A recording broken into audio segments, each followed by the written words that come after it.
All right, so get this. We've gotten a ton of requests from you all about taking a deep dive into the Chinese economy. Yeah, it's a hot topic for sure. It is, and, we all know the story, right? China's this economic powerhouse. But all of your sources seem to suggest that maybe things are starting to shift a little bit. Yeah. So we've got a YouTube video titled, Why China's Economy is Falling Apart, from the channel Explained with Dom. Okay, yeah, I've seen that one. Yeah. And so what really caught my eye was this idea that there's a dark side to all this success.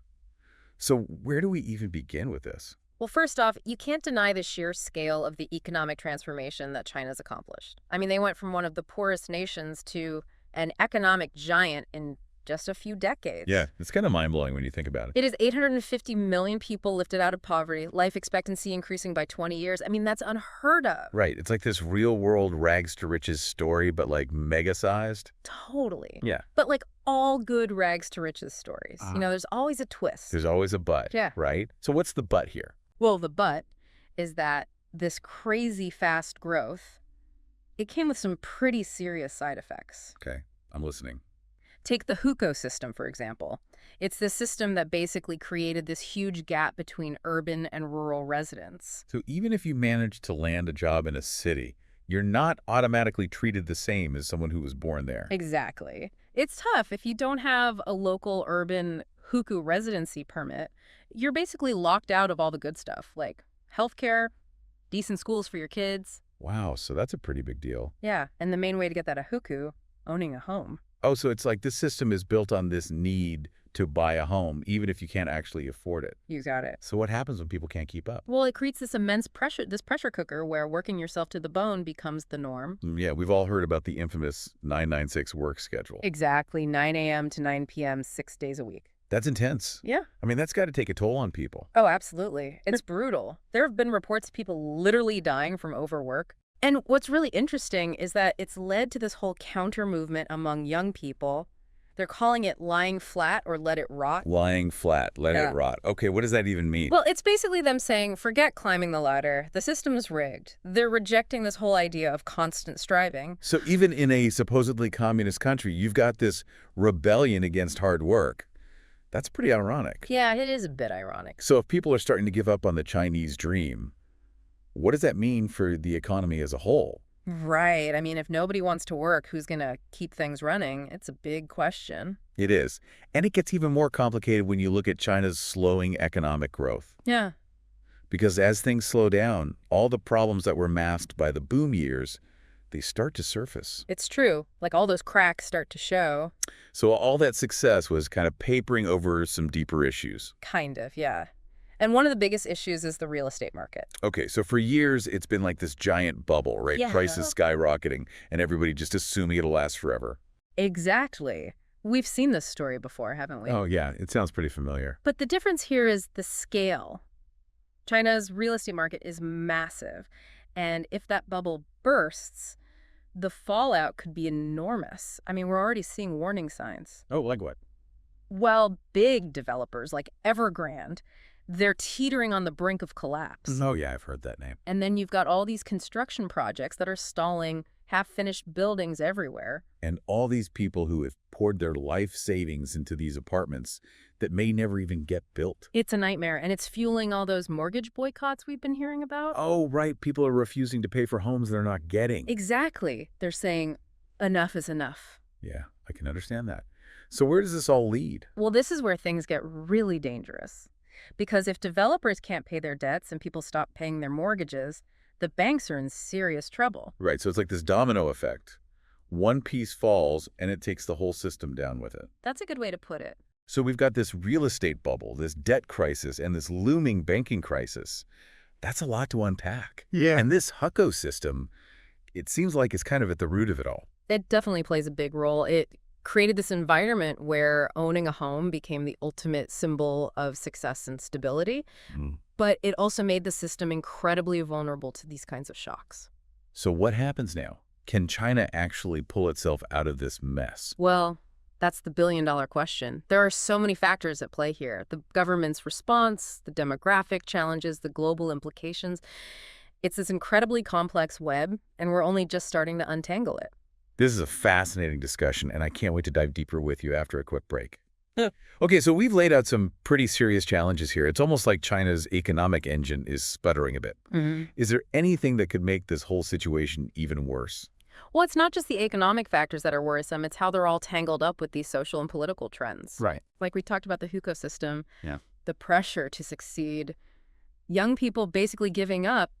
It all adds to this feeling that things are kind of teetering on the edge. Yeah, it's like this domino effect, right? One Yeah. thing falls, and it takes everything else down with it. But China's government, they have a history of stepping in and trying to control the economy. Couldn't they just, like, fix this? Well, the government's role is definitely a huge part of this whole story. I mean, China's economy isn't a free market free-for-all, remember? It's heavily influenced by government policies. Right. So, for example, they've tried to cool down the real estate market before with kind of mixed results. Mm-hmm. And then there's the whole crackdown on certain sectors like tech and I education. have seen that. And that hasn't exactly helped the economic slowdown or the rising unemployment. No, it seems like it's kind of backfired in some ways. Yeah, so it's this really delicate balancing act for them. Right. They need to maintain control, but they also need to keep the economy growing. Yeah. So which way are they going to lean? What are they going to prioritize? That's the million-dollar question, isn't it? It's hard to say for sure, but the stakes are incredibly high. I mean, a major economic crisis in China, it would send shockwaves across the entire world. Whoa, hold on. Let's unpack that for a second. Right. How would a Chinese economic crisis actually impact the rest of the world? Well, think about it. China is deeply integrated into global supply chains, financial markets, everything. Right. So a significant slowdown there, it would disrupt manufacturing, jack up prices. I mean, you name it. So those super affordable goods we're used to getting from China, Exactly. those could become a lot more expensive or even disappear altogether. Yeah, and then you've got businesses that rely on China for manufacturing. Right. They could face major disruptions, see demand for their products plummet. It really highlights how interconnected our world is. What happens in China, it doesn't stay in China. This isn't just about abstract economic indicators, is it? Yeah. This is about real people's lives. Absolutely. You know, behind all the talk of bubbles and crises are real human stories. People struggling to make ends meet, people caught in the middle of these mortgage boycotts, people burned out from the 996 grind. Those are the faces of this economic uncertainty. And we can't forget about the shrinking population issue. It kind of feels like this slow-burning crisis happening in the background. How does that tie into all of this? Well, that's a critical piece of the puzzle. China's population is actually declining for the first time in decades. Wow, I didn't realize that. Fewer young workers means a shrinking tax base to support a growing elderly population. All right.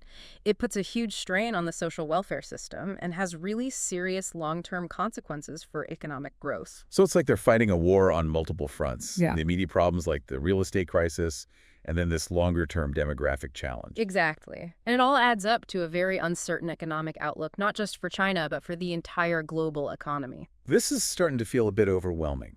What should our listeners be paying attention to as this story unfolds? Well, I think it's crucial to look beyond just the economic numbers and really think about the human stories. The experiences of everyday people in China, those are going to give us the best insight into what's really happening on the ground. Yeah, that's a good point. It's easy to get lost in the abstract talk of economics, but ultimately it's about people's lives. But what about the global impact? How can people outside of China prepare for the potential fallout? Well, if China's economy does take a downturn, it could lead to higher prices for goods, even shortages of certain products. It's something to be aware of as a consumer. So maybe start stocking up on those essentials now. Well, I wouldn't go that far, but it's definitely something to keep an eye on. Okay. And what about investors? Should they be pulling their money out of China?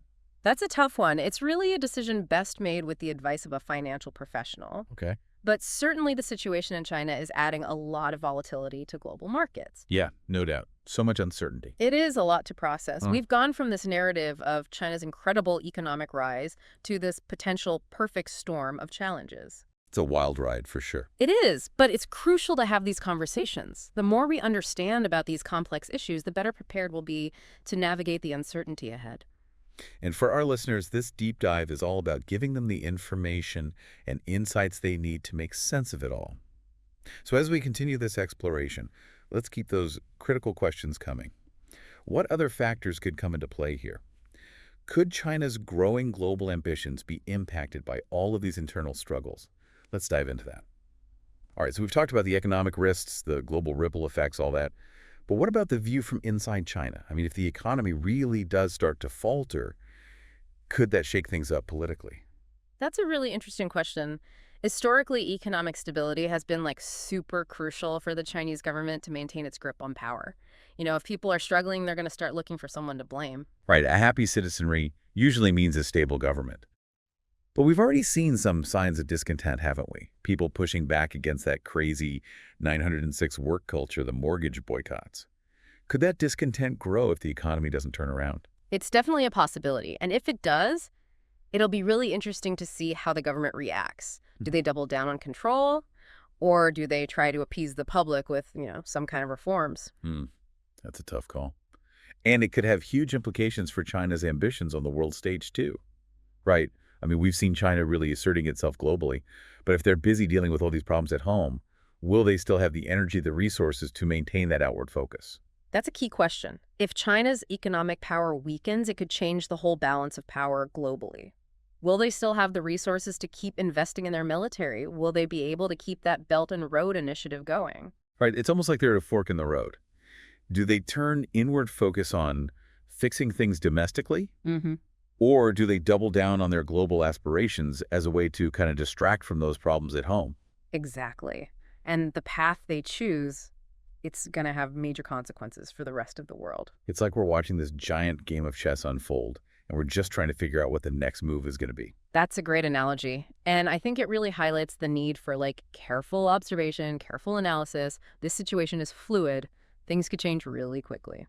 So as we wrap up this deep dive, hmm what are the key takeaways for our listeners? What should they be watching for as this story continues to develop?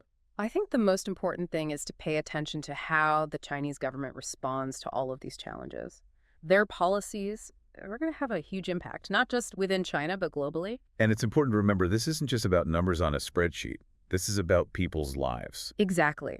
The human stories coming out of China, those are what's going to give us the best understanding of what's really happening on the ground. And don't forget about the global implications. China's economic health, it affects all of us.